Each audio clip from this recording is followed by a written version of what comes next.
Hi, I'm Nancy Ham, I'm Julia Kavanaugh. and we are here for another presentation of the postpartum perspective. And Which Julie, we're calling postpartum chats, yeah, by I the was way. just going to say, Julie and I are just going to chat a little bit. Yeah. So forgive us if we stumble over our words. This is not rehearsed at all. No. We are just going for it. Yeah. Yep. Which, much to Nancy's chagrin, she's amazing at going with the flow when I pull her along. But she's a planner, which actually comes into this topic. Today, we're going to talk about sleep training and sleep conditioning and what's the difference between the two and when do we institute them. And I think the first thing that I'd like to hear you talk about, Nancy, is a topic that's brought up to me frequently when I get phone calls from parents. They're exhausted. It's been 2 months. Their baby's about 8 weeks old now, and they just want some sleep. Let's say their baby's waking up like every 4 hours, between 2 to 4 hours. Mm-hmm. And sometimes it's 4, sometimes it's 2, and they want to eat. And they're like, I just don't know what to do. I don't know how to get my baby sleeping through the night. So you're the master at this. What's your take? Okay, first of all, we don't do sleep training at this age. Yeah, thank you. I want to make that really clear because sleep training and sleep conditioning are really different things. This is a really big thing to hit on. It too. is because yes, thank you. I've been doing this for 33 years. Yeah. And I was thinking the other day, I didn't start sleep conditioning until probably about 5 years ago. Oh my God, it's that new. I did sleep training. I did the cry it out method. Yep. I did the things that we're going to talk about maybe in another video. I'm not sure we'll get to it in this one. Okay. But I did all those things. Baby slept, no problem. I never left a job when the baby was not sleeping, and that was at 12 weeks. Yeah. But we found such an easier way to do it, a way that is not going to be, I don't want to say strenuous, but I'm not sure that's the word I'm trying to use, for the baby and for mom and for both of them. So like the baby doesn't have to cry it out. Doesn't have to cry it out, although sometimes we get these stubborn little stinkers. And you know that they don't need to eat. You know that it's just a habit. Mm-hmm. So we may allow for a little bit of fussing, but that is usually, what do we say? We watch them really closely. Yeah. We don't let them cry for an extended period of time. We soothe them and things like that. Yes. But we really need to start at the very beginning of when can I start this? Yes. And what can I do if my baby is already 2 months old? Is it too late to start this? Yeah. It's not too late to start that, but I prefer to start that basically at birth. And you're talking about sleep conditioning. Okay. Sleep conditioning. That's the easy way to do to get the baby used to sleeping in consolidated blocks of time. Right. At night. Right. That's sleep conditioning, the easy way. Right. It's not sleep training. It's not sleep training. Where we might let them figure it out more on their own. Right. Right. It's a lot of assistance, a lot of hands-on assistance if need be. Mm-hmm. Absolutely. Okay. And I would say your first month that you are going to pretty much allow the baby to run the show. Yeah. Now, I don't say that very often because I am a very scheduled person and I don't want any baby being the boss in my home. Mm-hmm. And most of my clients don't either. Yeah. That's one of the questions I ask in the interview is, do you want the baby to run the show here? Yeah. Or are you willing to take charge of what's going on? Yeah. And I have to say that most, and I can almost say all of my clients are like, we need a schedule. Yeah. We need to know what's going on. I've had a few people that say we don't want to schedule. Well, and that's interesting too, because because I'm also a postpartum doula, I get clients more from the attachment who are very devoted to attachment parenting. And you can do both. You can have a schedule and be an attachment parent. But so a good portion of my clients don't, like if I were to ask them who do you want to run the show, they would say the baby. Absolutely. They would actually say the baby. Absolutely. And I think that's a big difference between the postpartum doula and the newborn care specialist. Yeah. And the yeah. way that we teach or we train Yeah.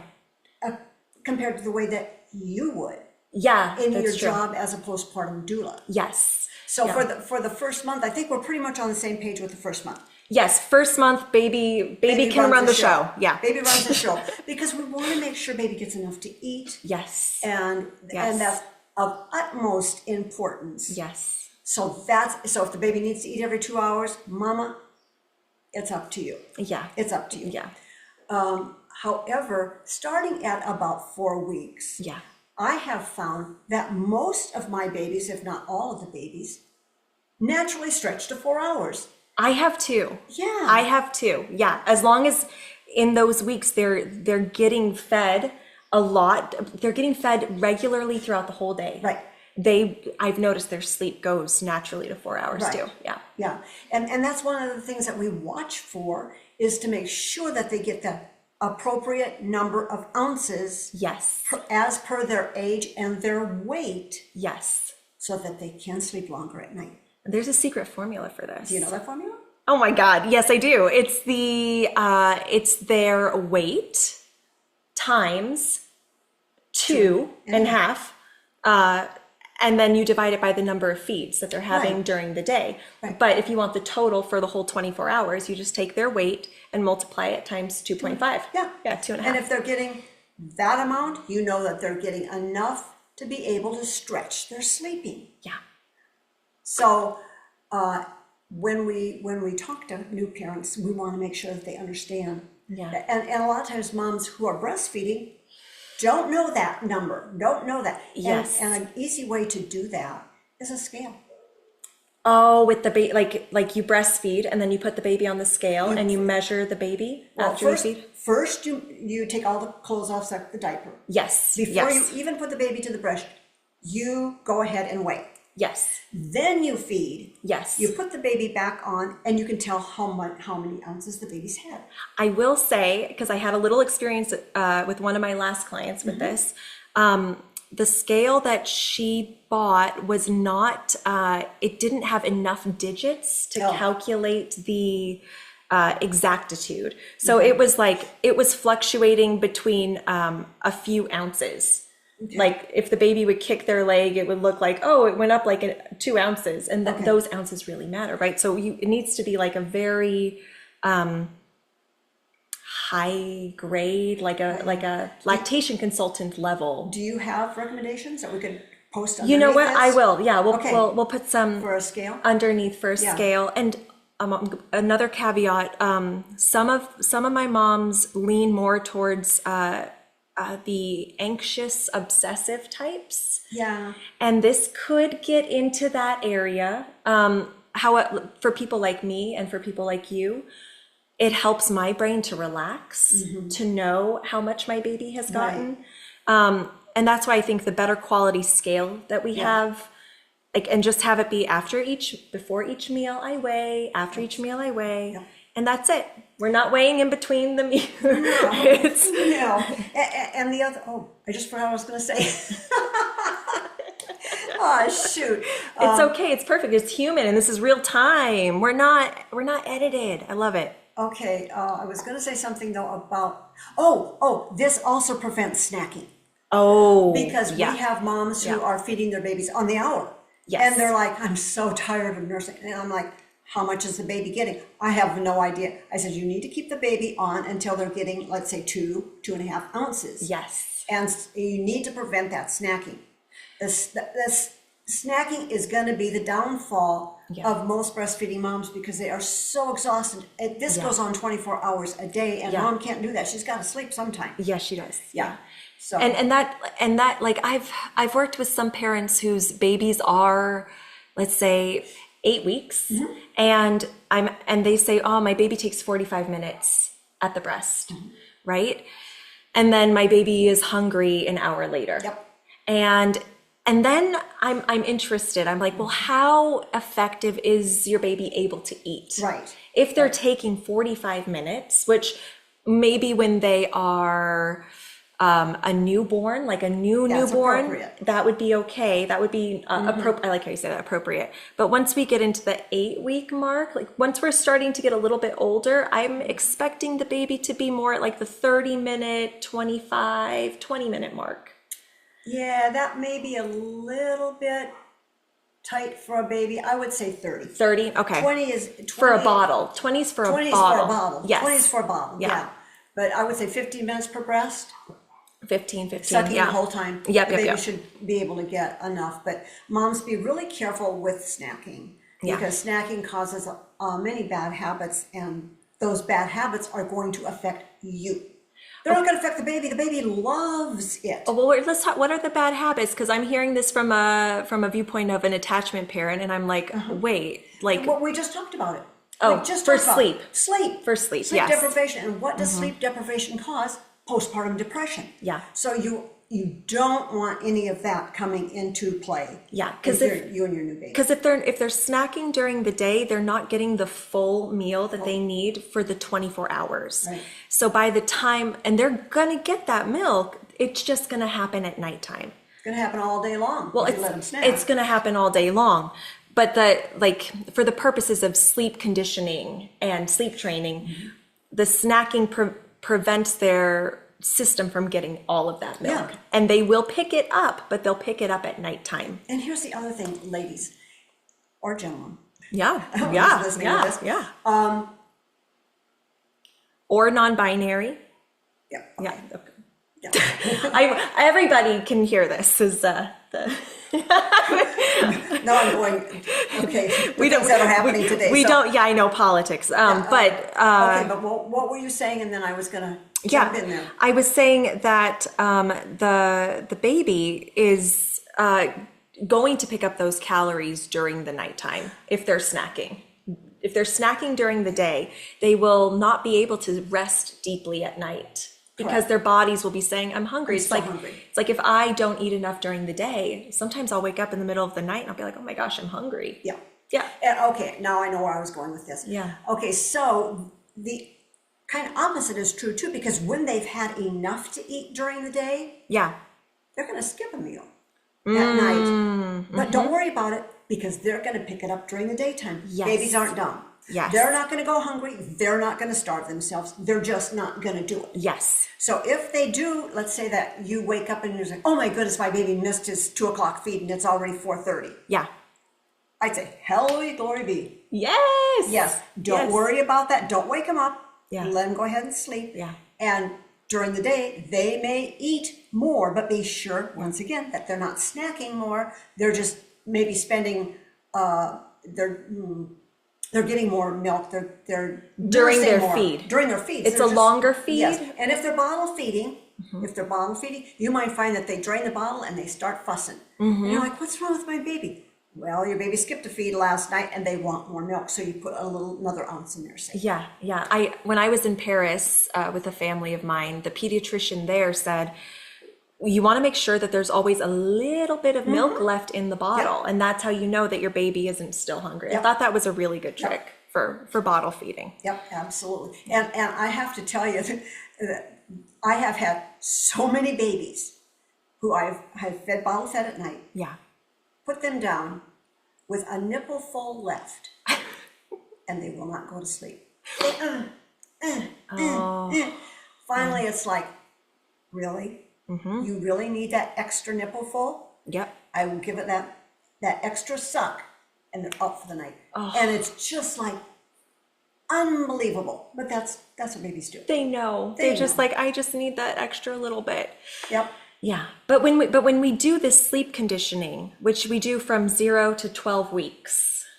Yeah. Yeah, you can do it. You can do sleep conditioning longer if you need to. Oh, I love You that. can keep Yeah. doing sleep conditioning. You don't have to switch to sleep training. Yeah. But if your baby is doing sleep conditioning and keeps stretching through the night, Yeah. that's perfect. Yeah. That is absolutely perfect, and that's a great way. I love that. And actually, I think that that's even one of the sleep training methods, like the It's- gentle sleep training methods. Yeah, it can be considered a sleep training method. Yeah. But it's very, very gentle, and there's basically, generally, no No crying. crying. Now you may get a stubborn one who decides that they're going to skip 2 feeds for 4 nights, and you're like, okay, we got this down pat, and the kid wakes up the 5th night. Yes. And it's like, oh, come on, we're almost there. Yeah. So then what do you do? Yeah, what do you do? Personally, I would say, don't rush in there. Yeah. Let the baby try to settle themselves. Yeah. Because the chances are they're just changing sleep cycles. What do you say? How do you say that? Is that how you say transitioning? Yeah, they're transitioning. Yeah. And maybe they're not real sure how to do it. So give them a chance to get to know how to do that. Yes. Because you already know they don't need that feed. You already know that they've gone 2, 3, 4 nights without that feed. Yes. So they don't need it. I love that you're bringing that up too, like just trusting the baby's body. And I think where this can get a little tricky is when your baby is going through a leap or a growth spurt, right? A lot of us have that app, the Wonder Weeks, and it tells you, oh, your baby's going through a leap. So, I mean, I called you recently when one of my babies was like, she'd been doing really well for all these nights. And then all of a sudden she wakes up and she's like, I'm like, this is like hours before you're supposed to wake up. Yep. And you were the one who told me, you're like, oh, give her some milk. Like it'll last for one night. Yeah, 24 hours. It usually lasts for one night. However, some babies kind of think, worked last night, think I'll try it again tonight. Yeah. But just know that most growth spurts last for 24 hours. Yes. So yeah. you can give them the benefit of the doubt and give it to them for 2 nights. Yeah. But you give it to them for the 3rd night, and then it starts to become a habit, and they know. Yes. This is working for me. Yeah. So I'm going to be doing this. Yeah. And then you got to start all over from the beginning. So don't let them get that far. Yeah. And what we do when we're sleep conditioning is if a baby wakes up before it's time for them to eat, if we're trying to stretch them after the 4-week mark, we might put our hand on their chest.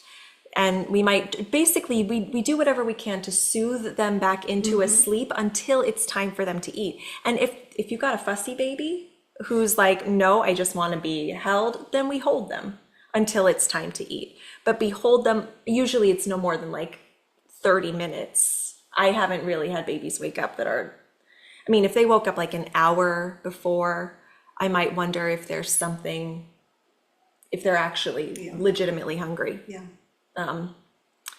But I would also check in with you. I'd say, what do you think, Nancy? Not in the middle of the night, Not in the middle of the night. That's true. Not in the middle of the night.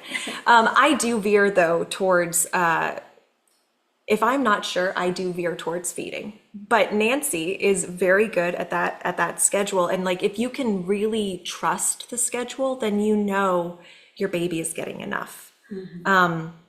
And so if I know this baby has had enough food for them. Because you did your formula, your calculation. Yep. And mom is right on track with me, and we both know this baby's had enough to eat. Yeah. And this baby has been sleeping through for a week now and has decided to wake up. Yeah. Okay. Yeah. I would first do what you say. First, I would just put my hand, sometimes they like it if you just hold their head. Oh, There's something yeah. about if you have your hand firmly on their head, they like that. Yeah. The chest is another place that they like just for you to hold your hand and maybe pat real gently, but don't get, because that is activity to them. That's stimulating. They're like, okay, let's get up, let's play. So I would just do it real gently. Yeah. Be very, very slow. If that did not do the trick, then I would pick them up. And generally what I do is I'm always in a room with a big padded like rocking chair. Yeah. Yeah. And I either hold the baby or I put the baby right next to me. Yeah. And I will use a pacifier. Yeah. And this is the only time that I suggest using a pacifier. Yeah. Because I don't want baby to become dependent. It can cause the bad habits. Yep. Yep. And we don't want baby to become dependent on the pacifier. And they will not become dependent if you only use them to stretch at night. Yeah. So then I will put the pacifier in the baby's mouth, and sometimes if you hold them on their side, real close, and just rock back and forth with the pacifier in their mouth, they will go back to sleep. Yeah. Once they're back to sleep, but they have to be in that deep sleep. It can't be the the REM sleep, it has to be the one where they're really deep into sleep. And that happens like 20 minutes minutes. into About the 20 baby minutes. sleeping. Once you're like, oh, the baby's asleep, wait about 20 minutes Yeah. before putting them back down. And you can tell because their breathing changes. And this is the sleep that if you ever pick a baby up and they just don't move, that's the sleep you're looking for. Yes, yes, yes. Or you can change the baby's clothes and they just sleep through the whole thing, and it's like, I guess they're in deep sleep. Yeah. So that's that sleep. Then I would lay them back in the crib. Next time they woke up, I would feed them. Yes, beautiful. So we don't get to any point here where we allow a baby to cry it out. Yeah, right. And I think I really love that for this age group because the first 12 weeks after the baby is born, we call it the fourth trimester. And the fourth trimester for our listeners is the biologically, humans are not equipped to carry a baby for a full, for that extra three months. Do you know why? Tell me. Brain's too big. The brain's too big. The baby's brain gets too big. It gets too, the baby's brain. Oh, that's interesting. Isn't that interesting? That's what Dr. Karp says. Oh, I love I'm that. believing him. It's the brain, Dr. Karp. Oh yeah, we love him. If you're listening, Dr. Karp, we love you. We love If you. you're not listening, Dr. Karp, there's some things about you we don't like. No, we love everything about Dr. Karp. It's just like some of the inventions we're not so sure about. Yeah, some of the inventions. We're not so sure. Well, I actually have some pretty good success with that. Well, you know what? We can do a whole episode on baby sleep. Oh, we should. Things like, we should. Yeah, cribs versus product. Should we do product placement? Oh, well, we can talk about that later. But the point of this episode is sleep training and sleep conditioning. So during the fourth trimester, babies don't realize that they're separate from their moms, right? And so for them to just get that continuous reassurance that I am here, all of my needs are being met exactly when I need them, I think that's really helpful for their development, psychologically, emotionally, and we can cite some sources down below too for anyone who's interested in articles relating to that. But this also, as far as infant development goes, I think that the what we just touched on that you mentioned with the length of sleep, like it's not till 20 minutes in that the baby goes into the deep sleep. It's something like 45 minutes. Something happens at 45 minutes also. Is that when they start transitioning? That's when they start transitioning to... Well, I know that 45 minutes is the time that is the hardest when babies are napping. Yes. They wake up at the 45-minute... It's sometimes between 35 and 45 minutes. Yes, it is so hard. Yeah, and it gets so difficult because... I don't know if I want to get into this right now. Yes, get into it, Nancy. Boy. We want to hear it. You probably don't want to hear it. Why they get into this cycle and it makes it so difficult is because we rush right in there and get them. Because here this month-old or 6-week-old or 2-month-old baby has been sleeping these beautiful naps. Yeah. These 1.5-hour naps or 2.5-hour naps or whatever. Yes. And all of a sudden, 45 minutes they're awake and you're like, something's wrong with the baby. Yeah. There's nothing wrong with the baby. Yeah. They're just transitioning sleep cycles. Yes. And that, if we could stop people from rushing in and just letting them settle themselves back to sleep, they would learn how to do that and continue to connect those sleep cycles. Wow. So we wouldn't have the nap issues. But you can't get new moms to do that because they're such mommies. They're wired. But that's actually really interesting because when we look at baby development science, it's around 6 weeks, 6 to 8 weeks. That's when the pediatricians say that you'll see the most crying, right? It's like the purple period. The purple crying period when babies will cry for hours on end and you don't know why. It's biggest in the 6 to 8 week period. So they're cognitively they're waking up, right, during this time. So it makes sense that during their naps, that would be when they're starting to not sleep the way that we got used to them sleeping. So one thing that you can do, if you think of it before you run in and grab the baby, is just go in and shush the baby really Yeah. loud. Yeah.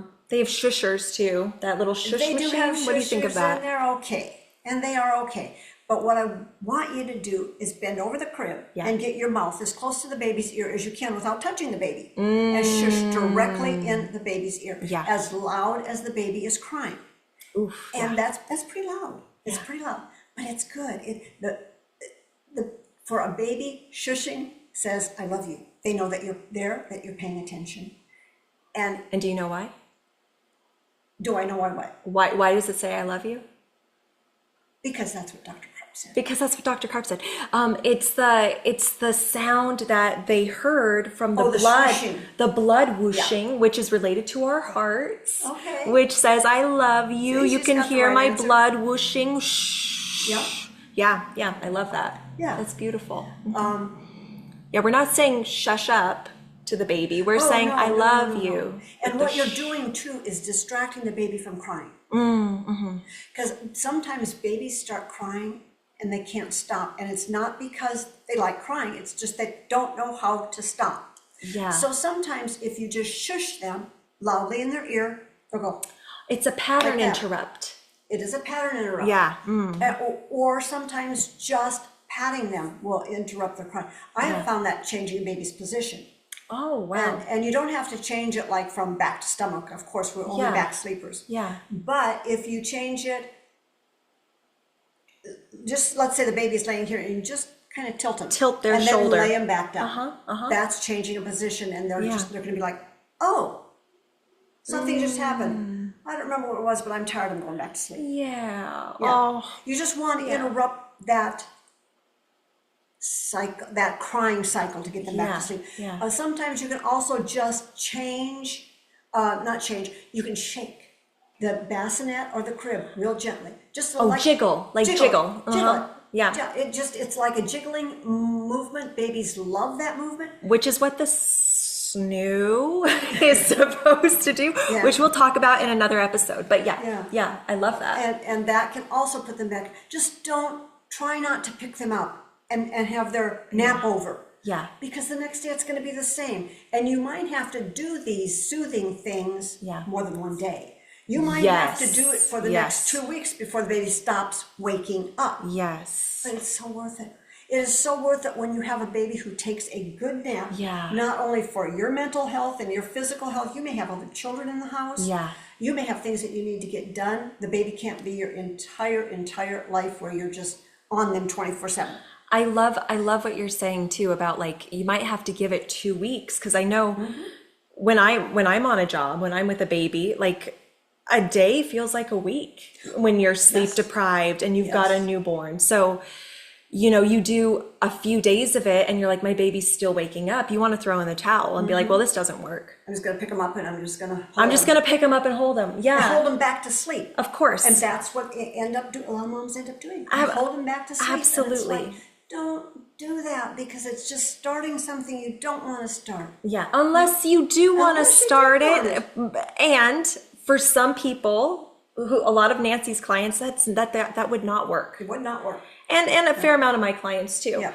And then I have other clients, and especially my postpartum doula world, who are like, I don't mind. I'll hold my baby till they're 4 and let them sleep. Well, and a lot of people hire us yes, to do that. I've been Hold my hired baby. to hold the baby while they sleep. To hold my baby while they sleep. And I'm like, Julie does that. I will do that. I will not do that. That is like, to me, totally.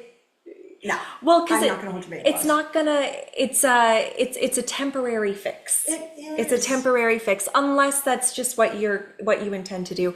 And I something else I wanted your opinion on for our listeners is, what do you think about like, there's like taking care of babies? There are those the sleep experts that give the advice.